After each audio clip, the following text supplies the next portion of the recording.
But right now, the next of our speakers here has been with the Central Bank of Sri Lanka for a long time, as much as 31 years.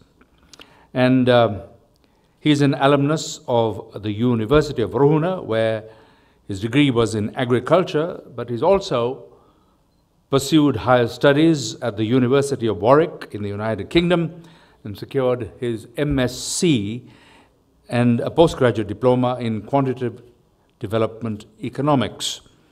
He currently serves as the chairman of the Credit Information Bureau, also director of Colombo Dockyard PLC, and the director also of the Insurance Board of Sri Lanka, and commissioner of Securities Exchange Commissioner, and chairman of the National Payment Council. I refer to Mr. CJP Sirivardana, who is the deputy governor of the central bank since August of last year, and is in charge of the financial sector regulation and supervision cluster of the central bank. So it's with much pleasure now that we invite our guest of honor, Mr. CJP Sirivardana, to the lectern.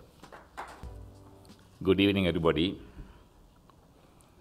Honorable State Minister of Finance and Mass Media, Mr. Iran Wickramaratne, Excellency, the Ambassador of the Kingdom of Netherlands, Senior Advisor to the Honorable Prime Minister, Mr. Chadwick Ratwatte, the Chairman of Berendina Company, Mr. George, and his colleagues and the senior members representing here, the Chairman of Berendina, Mr. Jagat Godakanda, and the Managing Director of the Berendina, Mr. Anura Atapattu, the distinguished guests, the ladies and gentlemen.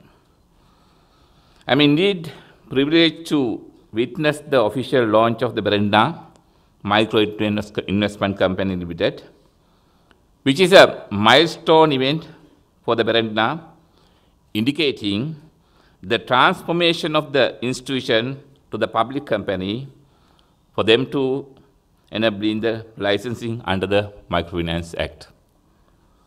After listening to the speakers as well as watching the video clips, I really impressed about the engagement of the Berendina Microfinance Company over the last nearly 30 years in Sri Lanka, helping the Sri Lankan people to take out from their poverty and improve the livelihood of the people. With this, their involvement, I thought of sharing with you what's really happening today in our economy and what really expect from you, our people, in their future improvement of their livelihood and income. You all know that Sri Lanka has come a long way in eradicating poverty. According to the 2016 Household Income and Expenditure Survey done by the Census and Statistics Department, the poverty headcount ratio today has declined to the 4.1% from the 6.7% recorded in 2012 and 2013. Substantial reduction over the last nearly 4 years period. At the turn of the Millennium Stone, this ratio, I think you all can remember the Millennium Development Goal we had in early to 1990s. At that time, we had the poverty level of over 22% in this country. So over the last 35 years period, Sri Lankan economy has shown a significant improvement of reducing its poverty level over the period, from 22% to today is 4%. Although we are about to be classified as an upper middle income economy, I think you all know the Sri Lankan economy today is a $4,000 per capita income economy, we cannot be complacent about the increasing average income and the decline in poverty level. This is because of two reasons. First, there is ample evidence that disparities across the provinces, districts, and sectors are quite substantial, with large and the deep pockets of poverty in some regions. The second reason, although poverty headcount ratio has improved in Sri Lanka over the last 30 years period, there is a considerable portion of the population just above the poverty level. And they are extremely vulnerable to economic shocks and the natural disasters. So therefore, it is absolutely essential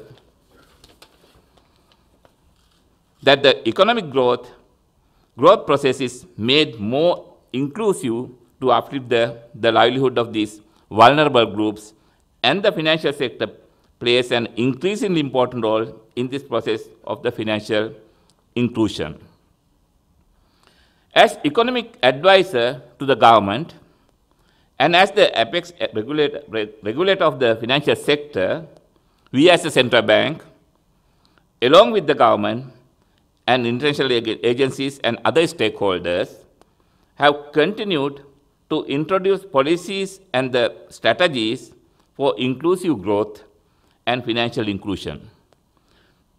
The recently launched National Financial Inclusion Strategy, actually we launched in this week, is perhaps the culmination of these efforts and will enable us to meet future challenges with regard to the inclusive growth and financial inclusion, and also move toward meeting the United Nations Sustainable Development Goals with vigor. In this process, we need an active engagement of financial institutions, particularly in the regions and the rural sector operations. With this economic background, let me now briefly come into the operation of the microfinance business. So we know microfinance operations has a long history in Sri Lanka and currently diverse across the island with the involvement of diverse institutions for a prolonged period of time. Microfinance is a renowned tool used to promote financial inclusion and inclusive growth in many countries in the world. It has enabled the unbankable population to have access to the finance and improve their living standard.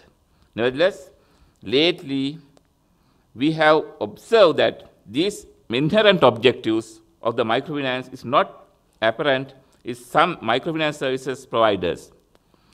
This inevitably further deprive the sector of the microfinance business, questioning the true essence of the microfinance business operations. It has been observed that the financial institutions engaged in the microfinance activities are continuously increasing over the recent past, with a rapidly increasing their penetration in the financial market, especially in regional centers in the country. This rapid expansion has given a signal to the policymakers like Central Bank and the government, Ministry of Finance, the necessity of bringing proper and well-articulated regulatory framework for microfinance operation in the country. This is the reason behind the Central Bank and the Ministry of Finance together bringing the Microfinance Act in 2016. However, should such microfinance institution be regulated is a question which has been debated for a long period. And undeniably, institutions which obtain the deposit need to be regulated similar to other deposit-taking institutions such as banks and the licensed finance companies. However, microfinance institutions or the MFIs that do not take public deposit need not to be under strict prudential regulations. Such institutions may operate under several globally accepted market conduct regulations in order to ensure the customer protection. Among many benefits and the the rationale for regulating microfinance institutions, discouraging unauthorized and fraudulent financial institutions, increasing saving habit of the low-income group, which will help to uplift their living standard, though through improving income generation activities, can be named as the main benefit by the regulation.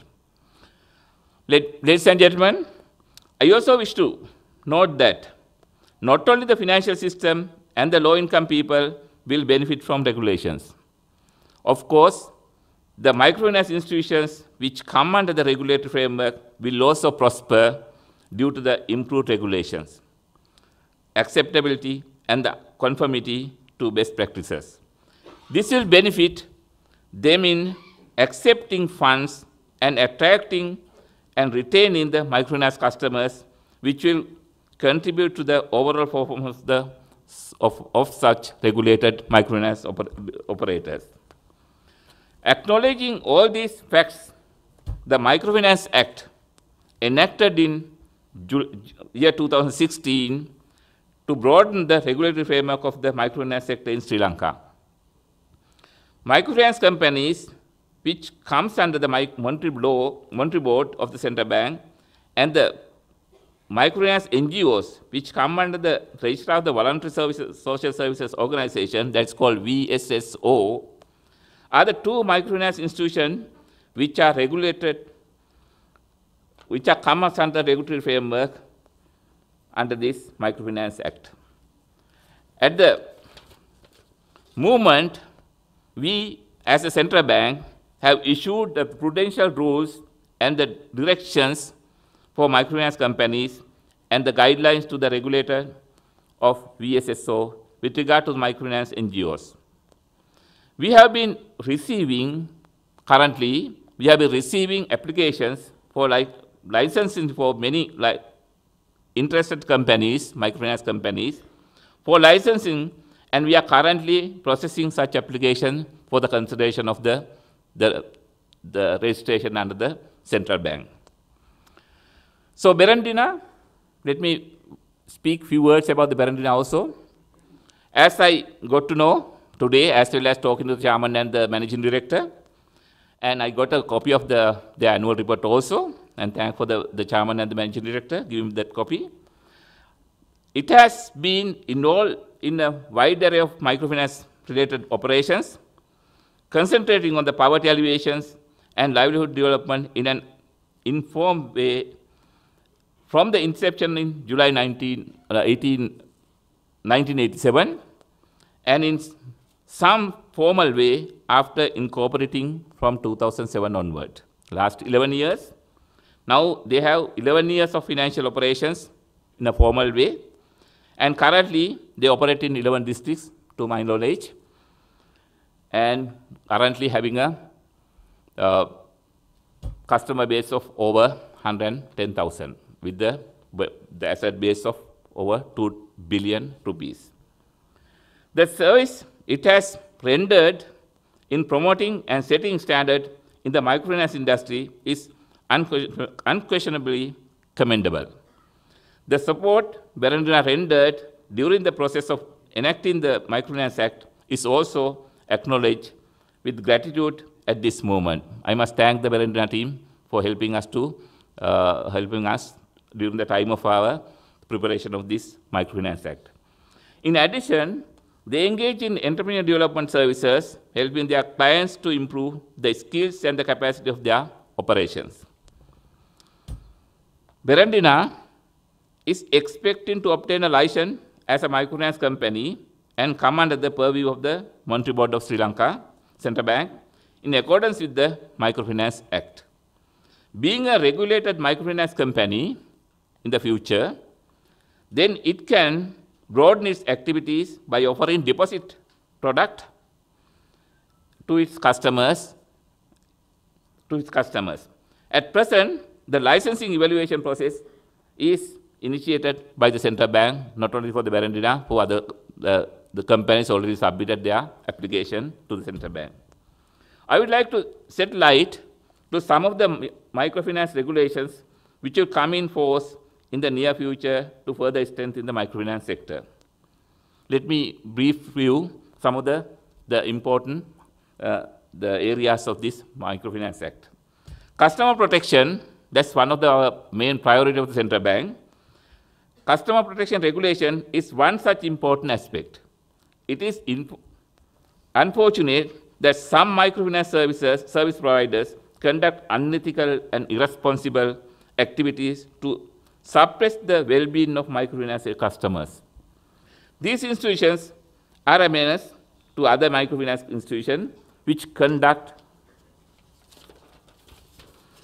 microfinance in its true essence, like Berendina. Therefore, the industry believes that customer protection regulation is of extreme importance at this juncture. The second, the corporate governance. The corporate governance direction for the microfinance companies is also to be issued in the near future. The key aspects to be addressed through these directions are board of directors, composition and the responsibilities, functions of the board, appointed committees, regulations of related party transactions, and disclosures. Those are the key areas to be covered under this governance framework. Through this new framework, it is expected to promote self-regulation and the good governance of microfinance business in the country. As the chairman of the Credit Information Bureau of Sri Lanka and the Deputy Governor in charge of the financial sector in the Central Bank, I wish to share with you that the Central Bank is taking action for drafting necessary regulations to make it compulsory to report financial operations of licensed microfinance companies to the CRIB, that is Credit Information Bureau, in order to maintain customer record of clients attached to the microfinance entities. It's very similar to the banks and the finance companies currently reporting all the clients' details to the Credit Information Bureau of Sri Lanka. The similar practice will be introduced to the microfinance entities. It is expected that this will help to streamline the analysis of the creditworthiness of borrowers and minimize the indebtedness issued currently seen as a serious problem in some part of the rural areas in the country. I think Honorable Minister will share with you. There's one of the key problems in some of the rural areas, giving multiple loans to the rural families and making them high indebtedness and creating a huge problem, social as economical, in the rural areas. In view of safeguarding the depositors engaged in the microfinance companies, a deposit insurance scheme similar to the scheme we introduced for the bank and the finance companies is expected to be activated to cover the licensed finance companies in the future. Currently, I'd like to share with you, we started the deposit insurance scheme for the bank and the finance companies nearly 10 years before, and today it's a 44 billion rupees fund, and every year growing at a rate of 10 billion, nearly 10 billion. This is a growing fund, and that gives us a very big comfort to the regulator to meet any shocks in the financial market. And similar arrangement we are planning to introduce to the microfinance companies. Ladies and gentlemen, let me now conclude my speech, because I was given only a 10 minutes time.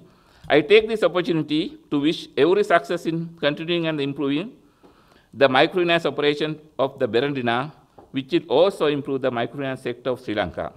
Thank you for inviting me for this event to represent the Central Bank of Sri Lanka. Thank you very much.